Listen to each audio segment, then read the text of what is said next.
താനൂർ ബോട്ടപകടത്തിൽ ജീവൻ നഷ്ടപ്പെട്ട പരപ്പനങ്ങാടി പുത്തൻകടപ്പുറത്തെ കുന്നുമ്മൽ കുടുംബത്തിലെ 11 പേരുടെ കബറിടം സന്ദർശിച്ച് തിരൂർ മണ്ഡലം UDF സ്ഥാനാർത്ഥി കുറുക്കോളി മൊയ്തീൻ പ്രാർത്ഥന നടത്തി.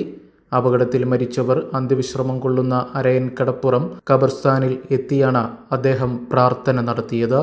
ഖബർസ്ഥാൻ സന്ദർശിക്കുന്നതിനു മുന്നോടിയായി അദ്ദേഹം കുന്നുമ്മൽ കുടുംബാംഗങ്ങളുടെ വീടുകളിലെത്തുകയും ബന്ധുക്കളെ കണ്ട് ഐക്യദാർഢ്യം അറിയിക്കുകയും ചെയ്തു.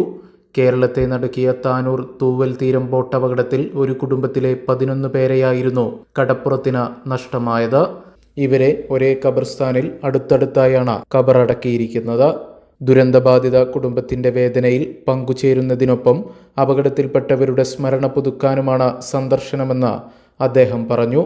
പ്രാദേശിക UDF നേതാക്കളും പ്രവർത്തകരും അദ്ദേഹത്തോടൊപ്പം ഉണ്ടായിരുന്നു. ഈ പെട്രോളിന് നമുക്ക് ഇവിടുന്ന് കൊണ്ടുപോകണോ? നമുക്ക് മണാലിയിൽ നിന്ന് വാങ്ങാം. ലഡാക്കിൽ പോകുമ്പോൾ ഒരൊറ്റ പെട്രോൾ പമ്പ് പോലും ഇല്ലാതെ 300 കിലോമീറ്റർ വരെ ഉണ്ട്. 300 കിലോമീറ്ററോ?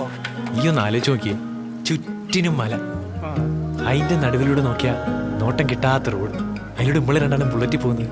ഈ ഒന്ന് ഓർത്ത് നോക്കിയാടാ. എടാ ബസ്സിൽ കിട്ടാ ആക്സിഡന്റ് ഒന്ന് കൊടുത്താ.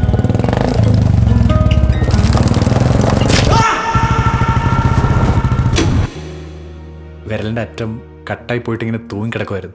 മുറിച്ച് കളയണമെന്നാണ് കൊണ്ടുപോടത്തൊക്കെ പറഞ്ഞത്. കൂടെ ഉണ്ടായിരുന്ന അഭി പറഞ്ഞു നമുക്ക് കിംസ് അൽഷിഫയെ കൊണ്ടുപോകാം. വിരലിന്റെ കാര്യത്തിലാണേലും യാത്രയുടെ കാര്യത്തിലാണേലും രണ്ടും മുറിഞ്ഞു പോകാതെ തുന്നിച്ചേർത്തത് കിംസ് അൽഷിഫയിലെ ഹാൻഡ് ആൻഡ് റിസ്റ്റ് സെന്ററാണ്. Hand and wrist centre, KIMS Alshifa hospital, Perinthalmanna.